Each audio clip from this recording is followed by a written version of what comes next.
नमस्कार। आज हम भारत के भूगोल को ना किसी बोरिंग टेक्स्ट बुक या सिर्फ एग्जाम के नोट्स की तरह बिल्कुल नहीं देखने वाले हैं।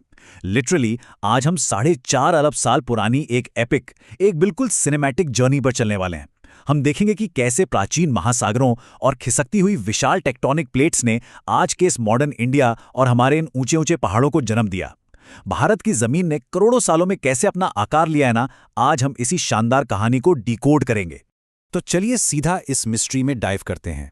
क्या आपने कभी इमेजिन किया है कि हमारा भारत, जो आज पूरी तरह से उत्तरी गोलार्ध यानी नॉर्दर्न हेमिस्फीयर में है, उसने करोड़ों साल पहले अपनी जर्नी अंटार्कटिका से जुड़े रहकर शुरू की थी? सुनने में साइंस फिक्शन लगता है ना, पर यह कोई कहानी नहीं है। ये प्लेट टेक्टोनिक्स का एक बहुत ही मैसिव साइंटिफिक मिरेकल है। हमारी इंडियन प्लेट ने पुराने गोंडवाना लैंड से टूटकर हजारों किलोमीटर का ये एपिक सफर तय किया है। तो आज के हमारे इस एक्सप्लेनर का रोड मैप कुछ ऐसा रहेगा। सबसे पहले गोंडवाना से इंडियन प्लेट का सफर, दूसरा महान हिमालय का जन्म, तीसरा उत्तर के विशाल मैदान, चौथा प्राचीन प्रायद्वीपीय पठार और आखिर में तटीय मैदान और हमारे आइलैंड्स। अब इस पूरी प्रोसेस की टाइमलाइन को समझना बहुत क्रूशियल है। आर्कियन एरा में सबसे पुराने प्रायद्वीपीय पठार की चट्टानें बनी, फिर मेसोजोइक एरा में गोंडवाना लैंडमास का टूटना शुरू हुआ। उसके बहुत बाद मायोप्लिस्टोसीन ईपॉक में हिमालय की शिवालिक रेंजेस बनी, और जियोलॉजिकल टाइम के हिसाब से तो बिल्कुल अभी हाल ही में यानी होलोसीन ईपॉक में हमारे नॉर्दर्न प्लेन्स डेवलप हुए। तो आप देख सकते हैं ये प्रोसेस कितनी लंबी और कॉम्प्लेक्स रही है। तो चलिए अपने पहले चैप्टर की तरफ बढ़ते हैं, गोंडवाना से इंडियन प्लेट का सफर। करोड़ों सालों की उस हलचल और टेक्टोनिक टक्कर का ही नतीजा है कि आज हमारा भारत मेनली 4 अलग अलग ज्योग्राफिकल रीजन्स में बटा हुआ है। उत्तर का पर्वतीय क्षेत्र, उत्तर का विशाल मैदान, प्रायद्वीपीय पठारी भाग और हमारे तटीय मैदान। आज के इस एक्सप्लेनर का पूरा फ्रेमवर्क इन्हीं 4 पिलर्स पर टिका है, तो इन्हें ध्यान में रखिएगा। अब आते हैं दूसरे और सबसे ड्रामेटिक चैप्टर पर, महान हिमालय का जन्म। तो क्रूशियल पॉइंट ये है कि हिमालय हमेशा से वहां नहीं था जहां आज है। प्लेट टेक्टोनिक्स की थ्योरी हमें बताती है कि इंडियन और यूरेशियन प्लेट्स के बीच कभी एक बहुत बड़ा समंदर हुआ करता था, जिसे टेथिस सागर कहा जाता था। जब ये दोनों प्लेट्स आपस में टकराई ना, तो उस भयंकर प्रेशर की वजह से इस टेथिस सागर में जमा सारा मलबा और सेडिमेंट सिकुड़कर आसमान की तरफ उठने लगे। और लिटरली इसी वजह से टेथिस सागर को आज हिमालय का गर्भगृह या वोम ऑफ द हिमालयाज कहा जाता है। जरा इस 2500 किलोमीटर लंबी माउंटेन रेंज की शेप देखिए, एकदम किसी तलवार की तरह। वेस्ट में ये काफी चौड़ी है, लेकिन ईस्ट में प्रेशर ज्यादा होने की वजह से ये काफी संकरी यानी नैरो हो गई है। नॉर्थ से साउथ की तरफ आते हुए हम बहुत ही क्लियरली अलग अलग पैरेलल रेंजेस का डेवलपमेंट देख सकते हैं। अब एग्जाम्स के नजरिए से ना ये डेटा आपके लिए सुपर इंपॉर्टेंट है, इसे ध्यान से समझिए। सबसे नॉर्थ में है ट्रांस हिमालय, जो सबसे पुरानी सेडिमेंट्री चट्टानों से बना है। यहीं पर भारत की सबसे ऊंची चोटी K2 है। फिर आता है वृहद या ग्रेटर हिमालय, सबसे ऊंचा, हमेशा बर्फ से ढका हुआ। दुनिया के टॉप पीक्स जैसे माउंट एवरेस्ट और कंचनजंगा इसी का हिस्सा हैं। इसके थोड़ा साउथ में है लघु या लेसर हिमालय, जिसे हम मसूरी या रानीखेत जैसे खूबसूरत हिल स्टेशंस के लिए जानते हैं। और सबसे आखिर में सबसे नई रेंज है शिवालिक, जो मायोप्लिस्टोसीन एरा के बालू और कंकड़ से बनी है। चलिए अब पहाड़ों से नीचे उतरते हैं, हमारे तीसरे चैप्टर की तरफ, उत्तर के विशाल मैदान।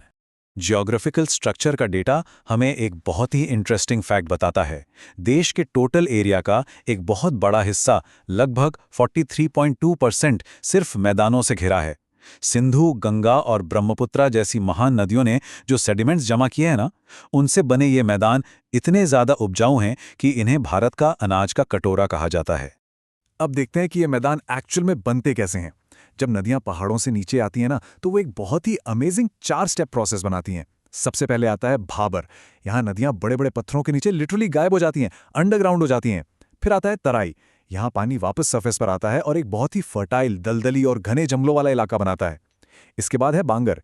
ये पुरानी जलोढ़ मिट्टी या अल्यूवियम का वो ऊंचा हिस्सा है जहाँ आमतौर पर बाढ़ का पानी नहीं पहुंच पाता। और लास्ट में आता है खादर, जो नदियों की बाढ़ से हर साल आने वाली बिल्कुल नई और हाईली फर्टाइल मिट्टी से बनता है।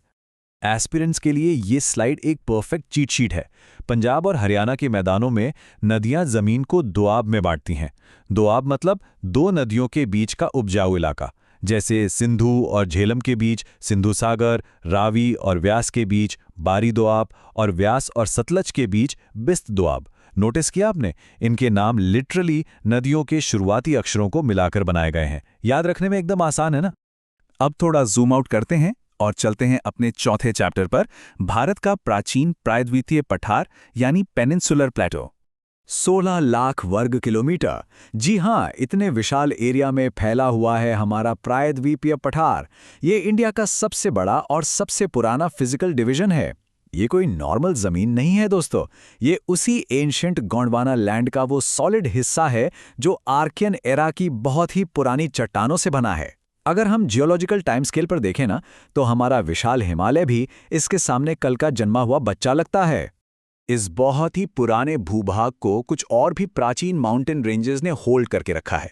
यहाँ अरावली है, दुनिया का सबसे पुराना रेसिजुअल माउंटेन, जिसकी सबसे ऊंची चोटी गुरु शिखर है।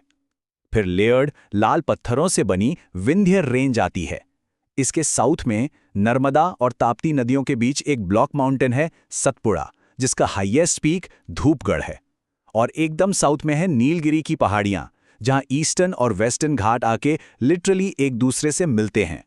अगर हम इस पठार के दोनों कोस्ट को कंपेयर करें तो काफ़ी चीज़ें क्लियर हो जाती हैं। वेस्टर्न घाट बिल्कुल कॉन्टिन्यूअस हैं, उनका स्लोप बहुत स्टीप है और ऊंचाई भी ज़्यादा है। यहीं पर साउथ इंडिया की सबसे ऊंची चोटी अनामुदी है। इसके बिल्कुल ऑपोजिट ईस्टर्न घाट गोदावरी, कृष्णा और कावेरी जैसी नदियों के डेल्टास की वजह से जगह जगह से टूटे हुए हैं और इनकी ऊंचाई भी कम है।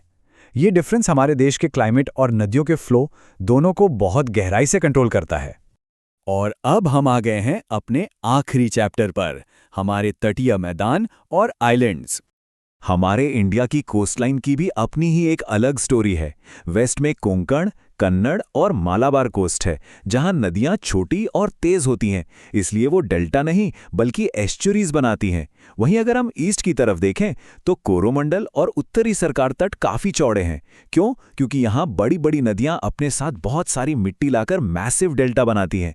और हाँ, खारे पानी की मशहूर चिल्का लेक भी इसी ईस्टर्न कोस्ट का हिस्सा है। चलिए अब मेन लैंड से थोड़ा दूर समंदर की लहरों के बीच चलते हैं। भारत का नक्शा सिर्फ तटों पर ही खत्म नहीं होता। अरेबियन सी और बे ऑफ बंगाल में फैले हुए 1000 से ज्यादा आइलैंड्स भी हमारे इस वंडरफुल ज्योग्राफिकल सेटअप का एक बहुत ही क्रूशियल हिस्सा हैं।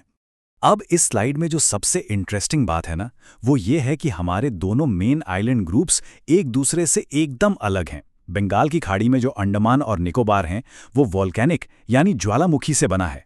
लिटरली इंडिया का इकलौता एक्टिव वॉल्केनो बैरन आइलैंड यही तो है।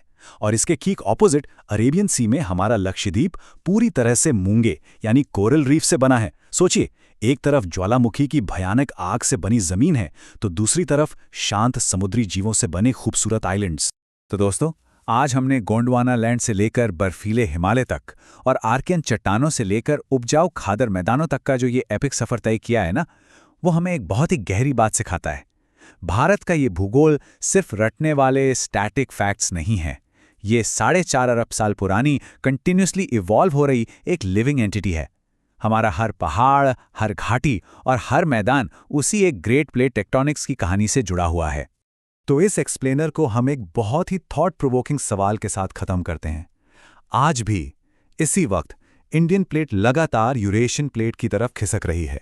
इसकी वजह से हिमालय हर साल कुछ मिलीमीटर और ऊंचा हो रहा है। जरा सोचिए, आज से 10 लाख साल बाद हमारे इस सबकॉन्टिनेंट का मैप कैसा दिखाई देगा? है ना कमाल की बात? पृथ्वी की ये ज्योग्राफिकल स्टोरी अभी खत्म नहीं हुई है, ये आज भी लिखी जा रही है। आज के इस एक्सप्लेनर में मेरे साथ इस जर्नी पर चलने के लिए बहुत बहुत धन्यवाद। आगे भी ऐसे ही सीखते रहिए।